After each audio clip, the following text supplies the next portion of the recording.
Avertissement, je ne suis pas spécialiste ni du Brésil, ni de la démocratie directe, ni de rien du tout.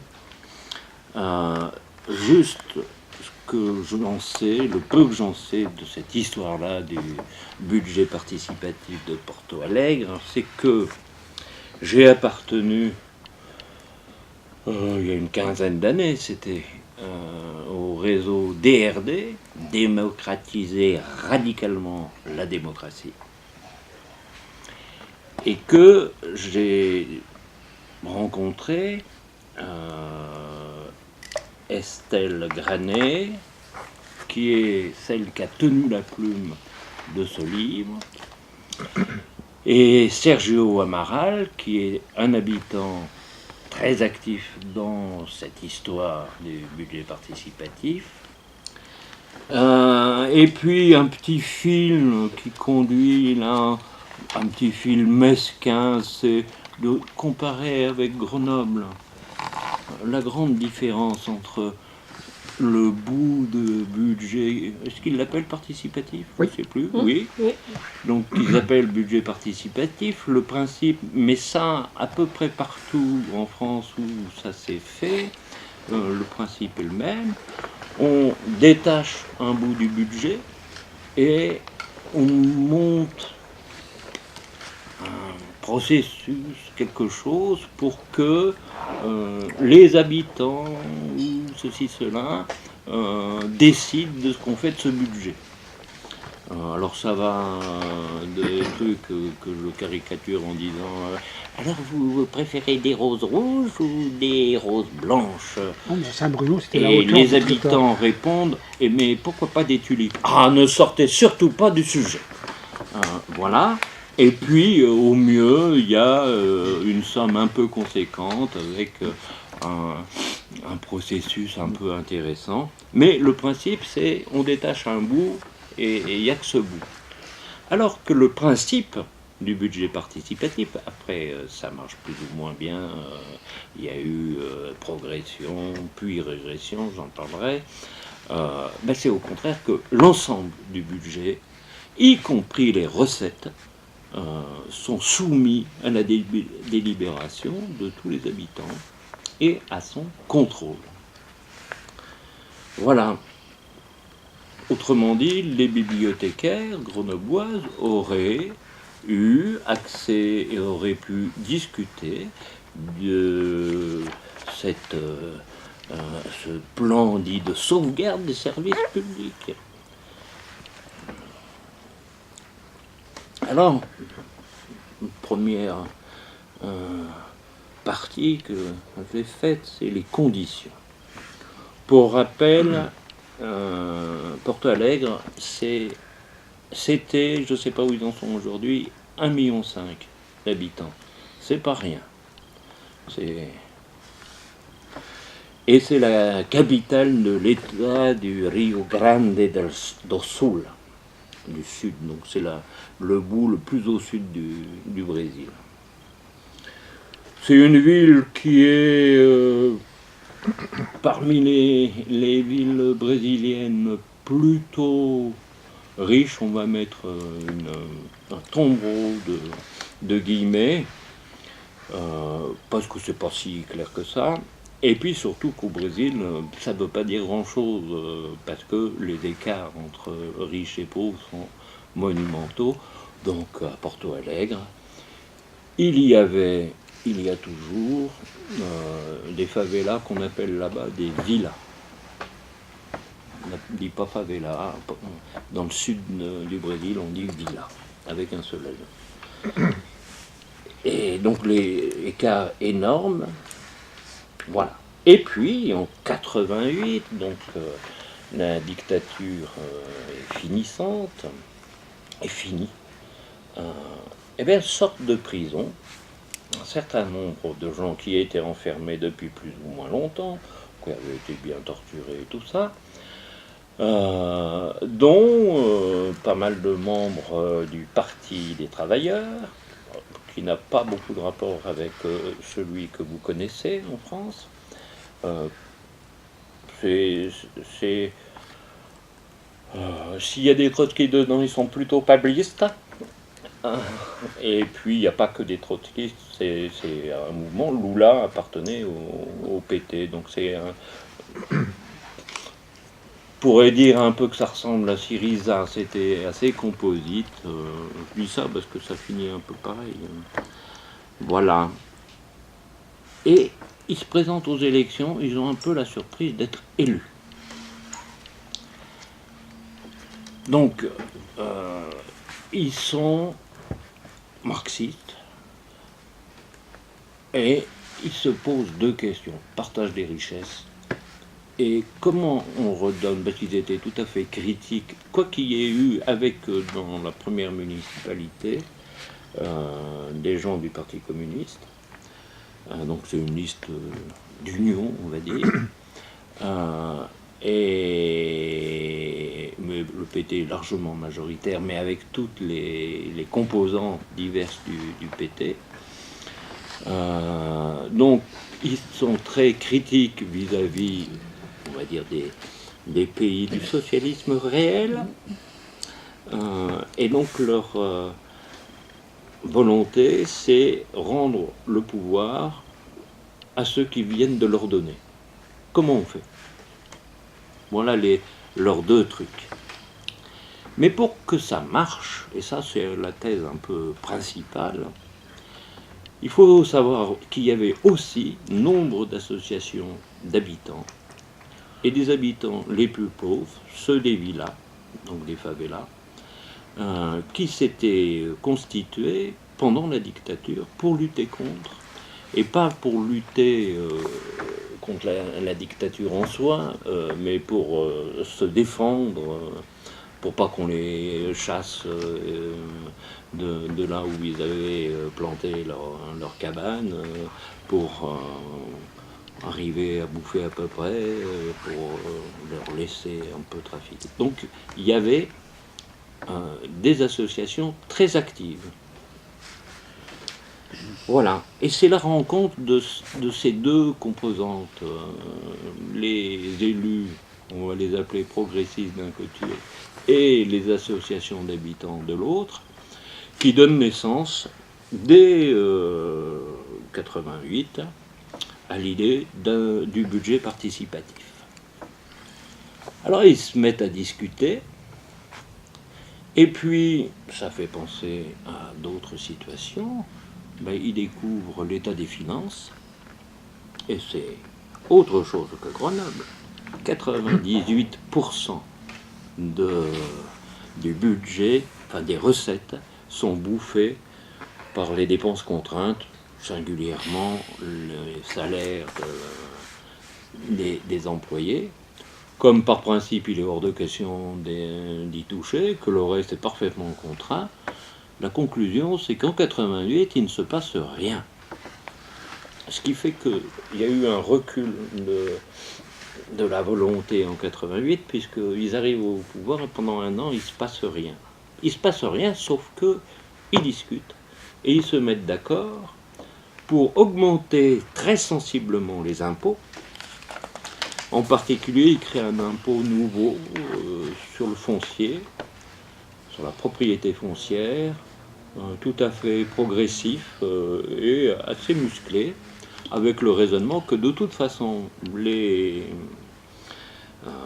classes populaires qui veulent défendre et vers lesquelles ils veulent répartir les richesses, eh bien, ils ne payent pas d'impôts, ils ne sont pas imposables. Donc ça ne les touchera aucunement. Je fais là une petite parenthèse pour faire chier avec Grenoble toujours. Il n'y a que 60% des Grenoblois qui sont imposables. Je vous livre ça comme ça. Donc l'idée d'augmenter les impôts n'est pas si folle que ça. Je ferme la parenthèse qui n'a aucun rapport avec cette discussion. Donc voilà, ils augmentent très sensiblement les recettes et dès l'année suivante, avec un peu moins de participants, mais remonté à bloc, le processus commence. Est-ce que j'ai oublié des choses là? Oui, juste peut-être que c'est assez cette histoire d'association, de collectif d'habitants, etc. C'est pas propre à Porto Alegre, mais c'était quand même sans doute plus développé qu'ailleurs. Parce que le PT a expérimenté d'autres budgets participatifs dans d'autres villes, dont je ne sais pas grand-chose, sauf qu'ils ont beaucoup moins bien marché. Et comme ça, a priori, mais là, je lance une hypothèse, j'en suis vraiment pas sûr, à mon avis, c'était un peu ça. C'était un peu ça. Et puis l'autre truc, c'est que les maires qui se sont succédés, ils n'étaient pas seulement maires de Porto Alegre, c'était des dirigeants du PT. Il y en a deux qui ont été présidents au niveau national du Parti des travailleurs. Donc il y a, on va dire, le Parti des travailleurs s'y est beaucoup investi à Porto Alegre. Alors, ensuite, étape processus. Vraiment, je dis processus parce que ce qu'il faut bien comprendre, c'est que c'est pas, on n'a pas décidé d'un fonctionnement et puis après on le fait. C'est au fur et à mesure que ça avance, le fonctionnement change. L'une des choses qui se discutent annuellement, outre, on va en parler un peu, des budgets proprement dit, c'est le règlement du budget participatif, qui est remis en cause tous les ans, refondé, corrigé, amendé, tous les ans, c'est pas la même chose. D'ailleurs, 15 ans plus tard, oui, c'est à peu près ça, une des critiques, c'était que c'était vraiment une usine à gaz. C'était une usine à gaz. Et alors, c'était très compliqué. J'en donnerai un peu une idée. Mais c'est toujours en mouvement et pendant tout un temps, toujours en progrès. C'est-à-dire qu'il y a de plus en plus de choses qui sont traitées par le budget participatif et non pas par la mairie directement. Et voilà, et qu'il y a de plus en plus de participants. On dit principe, j'ai les nombres de participants quelque part, je sais plus où, parce que c'est intéressant ça. Mais ça passe d'assez peu à encore moins l'année suivante, c'est ce que je viens de dire, parce qu'il se passe rien en 88, et après c'est en progression constante jusqu'à un sommet où il y a 45 000 personnes qui sont acteurs dans le budget participatif. Alors c'est pas tant que ça sur 1,5 million. Mais c'est pas si mal, ça fait déjà, du monde. À côté des 15 personnes qui a ce budget participatif de Saint-Bruno, par exemple. Bon.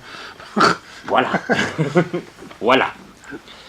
Si on fait les ratios avec Grenoble, ça doit faire 5000, quelque chose comme ça.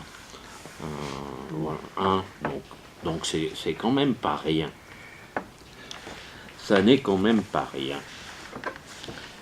Alors, si on voulait détailler cette histoire, je vous le dis franchement, c'est même pas un livre comme ça, c'est un livre comme ça, donc je m'en garderai bien. Le principe est simple, c'est qu'il y a donc la mairie qui marche pyramide, le maire, le conseil, les employés municipaux, les décisions, et ils font leur boulot. Ils n'ont jamais dit qu'ils déléguaient quoi que ce soit. Ils sont le maire, le conseil, et ils assument parfaitement leurs responsabilités politiques. Petit détail, je ne sais pas si ça a de l'intérêt dans l'histoire, mais comme ça vous savez, au Brésil, au niveau des mairies, c'est comme les présidentielles et les législatives en France, c'est-à-dire qu'il y a deux élections différentes. On élit le maire, et puis on élit dans une autre élection les conseillers municipaux. On fait bien ça pour le président de la République. Pourquoi pas je ne sais pas si c'est bien, si c'est mieux, si c'est moins bien, j'en sais rien. C'est bonapartiste. Eh oui. Mais bon, la différence, c'est que c'est au suffrage universel, guillemets, l'élection du maire, et que ce n'est pas les conseillers municipaux qui l'élisent. Bon, c'est un détail. Et puis, alors, donc à cette pyramide-là qui fonctionne comme ça, eh bien, est opposée une autre pyramide. Alors, opposée, conjointe, comme on voudra dire, il y a des conflits, il y en a toujours eu, justement.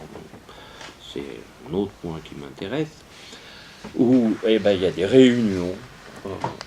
Et puis, eh ben, ça monte dans des réunions de secteurs, donc le territoire a été divisé en 16 secteurs. Alors je crois que justement c'est par exemple l'une des modifications, je crois qu'il y en avait 11 à l'origine et puis que ça a fini à 16. Et là, donc, dans chaque petite réunion, on détermine des revendications, des besoins, voire des nécessités. Les délégués à l'échelon au-dessus, donc dans les réunions de secteur, arrivent avec une hiérarchie de leurs revendications et se confrontent aux autres délégués de l'îlot d'à côté. Et là, de nouveau, élection de, on va dire, super délégués au forum général, où il y a des représentants, donc c'est 1 pour 10, donc ça fait du monde, ça fait des très gros forums, où là encore de nouveau, se confrontent et discutent, et c'est animé.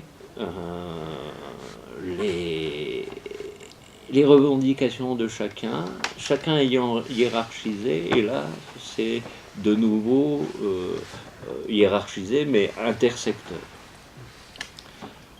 Je résume vraiment parce que c'est plus fin. Au fur et à mesure de la progression, ça s'est compliqué. La complication principale étant que, donc ça c'est à partir de 88, en 94, aux 16 secteurs, on ajoute 5 assemblées thématiques. Sur le principe, ça fonctionne pareil, mais au lieu d'être territorial, eh ben, c'est thématique. Alors, il y a transport, circulation, santé et assistance sociale, éducation, culture et loisirs, développement économique et fiscalité. Pour la petite histoire, à mon avis, mais je peux me tromper, cette adjonction des assemblées thématiques correspond à l'arrivée de ce qu'ils appellent les classes moyennes, qui sont des classes moyennes tout à fait pauvres. La définition, là, dans le livre, c'est pas défini, mais ils appellent classe moyenne ceux qui sont salariés dans l'économie formelle. Les autres, ils sont dans l'informel. Ils récupèrent des papiers, ils les revendent, les papas et les grosses, ils trafiquent comme ils peuvent. Et ça fait beaucoup de gens. Voilà. Alors les classes moyennes, donc, ceux qui ont un salaire qui est, je sais pas, 5 fois moins que le SMIC chez nous, ils appellent ça carrément les classes moyennes. Et dans les premières années du budget participatif, il n'y a que les pauvres, de chez pauvres, qui participent. Seulement, ce qui se passe, c'est que ils obtiennent tout simplement. Alors les premières choses qu'ils obtiennent, ceux des favelas, des villas, c'est la régularisation foncière. Ils sont à chaque fois sur des terres qui ne leur appartiennent pas, qui ont un propriétaire. Donc ils sont là illégalement. Et c'est comme ça que régulièrement on les chassait. Et voilà. Donc la première de leurs revendications, c'est de régulariser le foncier pour qu'on ne puisse plus les chasser.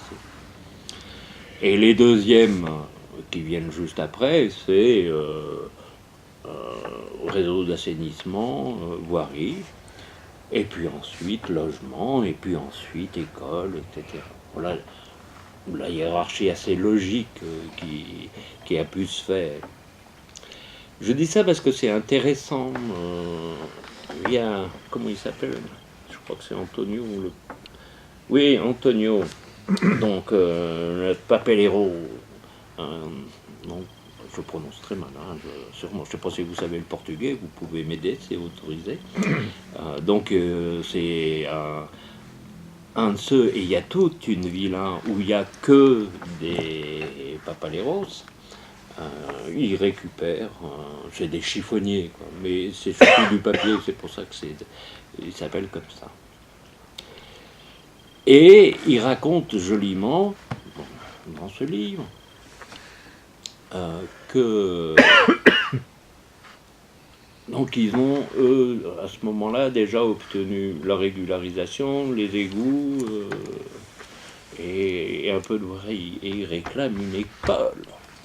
Merde, nom de Dieu, il faut quand même que le gamin aille à l'école. Il est remonté comme une pendule, puis il arrive au forum, et puis il y a la villa, je sais pas quelle, machin, ben eux, ils n'ont pas les goûts. Et Antonio, il dit, nous on avait... Mais on veut bien passer derrière, parce que quand même, ils ont plus besoin que nous. Et il dit, c'est comme ça que j'ai appris à être un citoyen. Je trouve ça vachement joli. Oui, donc les classes moyennes s'apercevant que quand on participe au budget participatif, quand on se remue un peu les fesses, on obtient, et ils se sont mis à y aller. D'où l'augmentation des trucs comme ça. Mais ils n'ont pas tout à fait le même type de revendication. Eux, ils ont un logement, ils sont dans une rue, donc, moi, je fais l'hypothèse que l'introduction des assemblées thématiques, en tout cas au niveau des dates, correspond à l'arrivée un peu des classes dites moyennes dans le processus. Et là, alors il est souvent question de faire un théâtre, ça change un peu de la nécessité quotidienne. Et ce qui est intéressant dans tout ça, c'est que,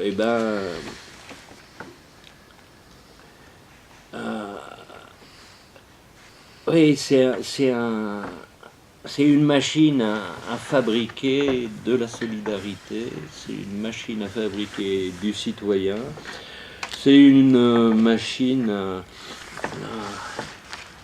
je dirais, à fabriquer du politique aussi. J'avais noté une phrase quelque part. Alors, par exemple, de l'un des maires, ce que nous cherchons à reconstituer, nous cherchons à reconstituer une sphère publique à travers une autre relation de la société civile et de l'État, et à partir de ce que nous appelons une subversion démocratisante, qui rendent les droits effectifs et concrets. Voilà.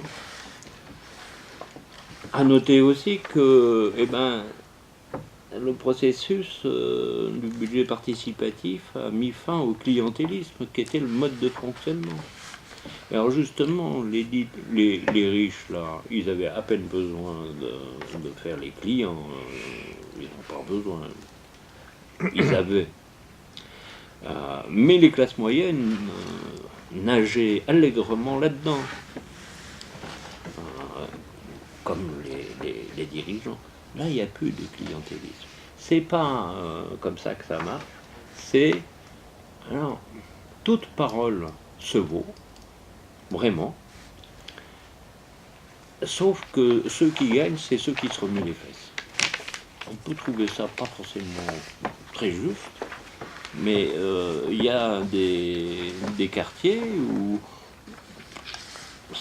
ils n'y allaient pas, et il s'y passait rien. Il s'y passait rien. Et donc les cas n'ont pas été exceptionnels, où il y avait l'ancienne favela qui était devenue nickel après 5, 6, 10 ans, et puis le quartier d'à côté qui avant était normal, il était moins bien. C'est aussi pour ça que les classes moyennes, guillemets, sont arrivées. C'est que, putain, mais merde, là, tout pour les pauvres, on y va aussi. Alors là, les petites histoires. Alors bon, ça paraît formidable, cette histoire. Ça a fini. Alors pas tout à fait, pas vraiment, pas complet. Ce qui se passe, c'est que la mairie PT, donc qui a tenu de... Donc c'est tous les 4 ans les élections. Je vous donne les noms des maires juste pour mémoire, parce que donc 1988, on a dit que c'était le début, c'est Olivio Dutra, qui fut d'ailleurs président du PT en 2010-2011. Puis de 92 à 96, c'est peut-être celui qui a fait le plus, Tarso Genro, je ne sais pas si je prononce bien, qui fut le président du PT en 2005. 96-2000, Raoul Ponta, qui est aussi tout à fait actif. De nouveau, Tarso Genro de 2000-2004. Et puis en 2004, il se représente, le Tarso, et puis il perd. Il perd, et c'est aussi le moment où le PT, ça va pas si bien que ça, nationalement. Donc peut-être qu'on peut dire, ça aussi, moi je sais pas affirmer quoi que ce soit, que c'est le PT qui a perdu. C'est pas Tarso Genro. Et c'est en tout cas pas le budget participatif, parce que alors tous les candidats avaient dans leur programme le maintien du budget participatif. Il était hors de question qu'ils puissent l'enlever. S'ils disaient qu'ils mettaient fin au budget participatif, ils étaient sûrs de ne pas être élus.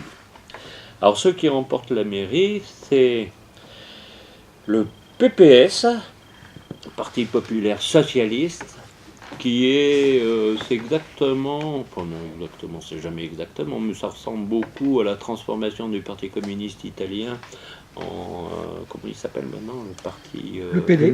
Le PD, voilà. Voilà. Et ben, le PC brésilien est devenu le PPS, Parti populaire socialiste, et c'est complètement transformé en sociodémocrate. Voilà. Au-delà. Et au-delà. Ah oui, non, mais c'est-à-dire quand ils sont transformés, on pouvait dire qu'ils étaient sociodémocrates. Aujourd'hui, je sais pas, mais bon, peu importe l'appréciation sur le PPS. Donc c'est eux qui prennent le pouvoir, qui gardent tout à fait le budget participatif, mais ils lui font 2 critiques. Ils disent, c'est ce que j'ai dit tout à l'heure, c'est trop compliqué, donc il faut nous simplifier tout ça. Et puis, ça génère trop de conflits. Et ça, c'est vrai que ça générait des conflits. J'ai essayé de le décrire. On met en présence des gens et on les invite à discuter et à choisir, eux, des gens qui ont des intérêts différents, divergents, voire opposés. Et celui qui gagne ses égouts, et ben, comme j'ai dit avec le chiffonnier, là, ben, l'autre il perd son école. C'est comme ça, c'est tendu, c'est conflictuel. Moi je trouve que ce sont plutôt des bons moyens d'avancer. C'est-à-dire qu'on aboutit, le processus a pour but d'aboutir à des compromis, pas à des consensus. On ne cherche pas le consensus, que tout le monde soit d'accord. On fait jouer les conflits, donc c'est conflictuel. Et puis alors, du coup, ça marche quand même un peu moins bien avec le PPS. Peut-être qu'ils n'ont pas les mêmes volontés. Il y a une assez grosse montée des classes moyennes dans le processus, mais et puis il se fait moins de choses. Peut-être il y a aussi l'usure des plus battants du début, parce que délégué du budget participatif, c'est énormément d'heures, énormément, avec aucun retour. Ils ont toujours refusé, même qu'on leur paye leur ticket de métro pour aller aux réunions. C'est non, parce que si on met le doigt, alors on nous achète. Non. La nouvelle municipalité met des cars à disposition, Il y a moins de monde, donc on nous les aide encore plus, et puis il se fait de moins en moins de choses, et donc il y a de moins en moins de monde, donc il se fait de moins en moins de choses, donc il y a moins en moins de monde. Donc la participation, j'ai dit au sommet 45 000, replonge progressive. Et là aussi, moi j'ai le bouquin de 2002, donc la fin, là, j'ai pas beaucoup de détails. Aussi, c'est une hypothèse personnelle. À mon avis, c'est rétamé avec la Coupe du Monde de football. Le sport n'a pas que des qualités. Où là, il y a des sommets de saloperie, en particulier. La villa des chiffonniers, là, ils sont virés. Parce qu'ils sont au centre-ville, au milieu des quartiers bien, que les touristes de la Coupe du Monde de football vont venir. Donc on les envoie un peu loin pour pas qu'ils fassent tâche. C'est exactement ce qui s'est passé aussi à Barcelone, pour ce que j'en sais, au moment des Jeux Olympiques. Et puis la Coupe du Monde de football, on a eu quelques retours. Ils ont quand même un peu crié, on va dire le peuple brésilien à certains endroits, que ça n'allait pas du tout. Ils ont crié assez fort pour qu'on entende un peu, même dans nos radios et télévisions. Non seulement donc le budget, ses propositions, l'usage, etc., mais ses contrôles. Donc ils ont d'y participer fait qu'on comprend ce que c'est qu'un budget, d'y participer fait et connaître, c'est déjà contrôlé. Et puis alors de fait, ils ont le contrôle des réalisations. C'est-à-dire que dans les réunions de chantier, par exemple, il y a les délégués du budget participatif avec leur casque. C'est une femme déléguée qui, je ne sais plus si c'est des logements ou une école, qui s'aperçoit que le taux de ciment n'est pas correct dans le béton. Parce que on est quand même... Comme les centrales nucléaires françaises. Voilà. Alors partout, et quand même aussi peut-être un peu plus au Brésil, il y a des patrons d'entreprises qui ne sont pas très regardantes. C'est les délégués des habitants qui ont le contrôle des travaux aussi. Et je vais dire, l'entrepreneur, il rectifie son taux de ciment dans le béton. Alors, pouvoir et contrôle des producteurs sur la production. Voilà ce que c'est les soviets. Je caricature. Hein. La question, c'est quand même, est-ce que ça suffit ? Est-ce qu'il n'y a pas des contradictions, d'abord entre les unités de production, et puis est-ce qu'il n'y a pas des contradictions entre les producteurs et puis les habitants, les consommateurs, comme on voudra, les usagers Est-ce que l'ensemble des producteurs, ça fait